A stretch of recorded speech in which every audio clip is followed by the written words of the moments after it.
This morning, Apple revealed new details about the iPhone OS 3.0, and we're going to explain exactly what the new features are and what they should mean to you in the loop.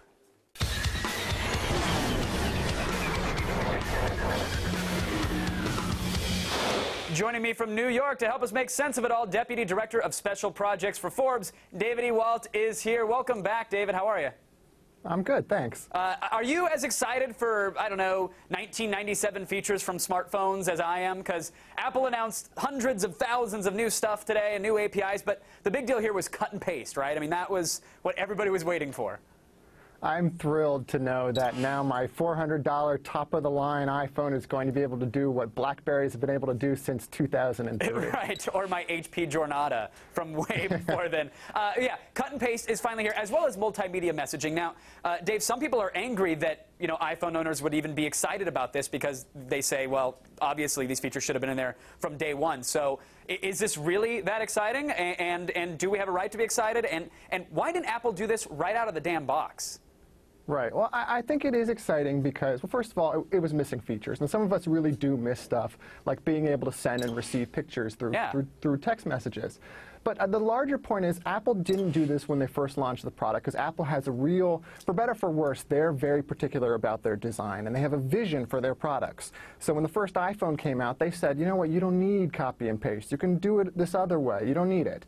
But the cool thing is Apple actually seems to be listening to the customers and to its developers. And a lot of what we saw today was them adding in features that people really want and people really asked for. Okay, well, with the big two out of the way, what were some of those other new features? I know everybody wants to turn their phone sideways, right? Get the landscape keyboard. Is that in there now? Right, so that's in there now. You know, when you're writing an email, you can flip your screen sideways. You have more space to type on that keyboard. They added things like turn-by-turn directions you can now do. So you could actually replace your Garmin or your other GPS device and actually drive, and it'll tell you, okay, turn left, turn right. And for a music phone, I always thought it was shocking that stereo Bluetooth wasn't a feature, again, right out of the box. But they finally figured that one out now, right? Right. Well, originally they figured, oh, everyone will just wear the Apple headphones. But no, people want to wear their Bluetooth headphones. They want to get, the big stereo rig on, and now they can.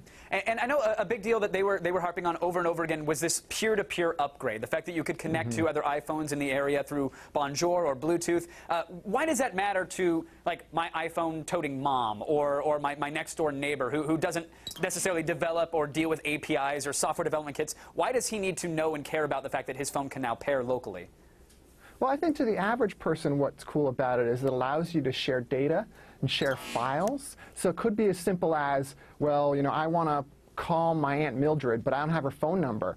And my mom can just kind of throw me her phone number across this peer-to-peer network. Or I can send her pictures, just kind of throw those across the network. In the larger sense, it's really cool because you can start to use it in applications, things like games, where I can pair up with somebody instantly and we can play chess against each other, each one of us on our own board. Yeah, it was funny, with a lot of these features, especially bringing on so many game developers and really pushing the iPhone as a gaming platform, I felt like I was watching the early days of the PSP when Sony was promising all this internet connectivity and you'd be able to log on anywhere and play with your friends. It seems like now, especially with push, which we'll get into next, if I'm Nintendo, if I'm Sony, I might be a little worried about Apple right now. Oh, I think you gotta be. I mean, the iPhone's really looking like an attractive gaming platform because not only does it have the nice screen, it's got things these other people don't. It has the cool touch interface that's much more sophisticated than like on the Nintendo DS. You can do stuff like talk through the game. Right. You can play across the room or across the world, and I think it's really shaping up to be a cool product and a great competitor to the PSP or the DS. Of course, and I love that they even noted, like, oh, you can invite a friend to the game using push technology. It'll pop up on his phone. Hey, do you want to play? Yes or no? It's right there. And so let's touch on push now because Apple is sort of the middleman here. They're the ones that are handling all the requests from applications, whether it's an alert about a stock dipping or email or instant messaging or a game request. We've all seen what happens when BlackBerry goes down. I mean, buildings crumble, people scream, animals spontaneously combust. Should we be worried about Apple handling all those requests and their ability to do so across multiple networks in the world, perhaps? Well, I think you shouldn't worry. You should realize, though, there's no such thing as 100% uptime. This network will eventually fail, just like BlackBerry occasionally. As a percentage of the time, the BlackBerry network does not go down very often. every now and then there will be a small dip in the push network. But I think Apple knows how to run a strong network.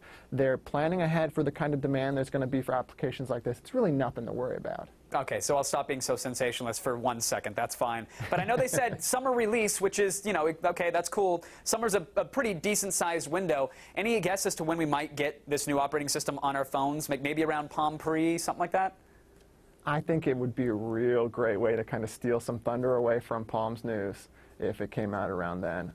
You know, frankly, it can't come out soon enough for those of us who have iPhones already and want these features. Right. Until then, I'll go to viewmypicmessage.whatever and try to, oh, I can't even cut and paste it. I got to write it down. Oh. All right. I'll just be frustrated until summer. That's fine. David, thank you so much for joining us. Always a pleasure to have you here, sir, keeping us in the loop.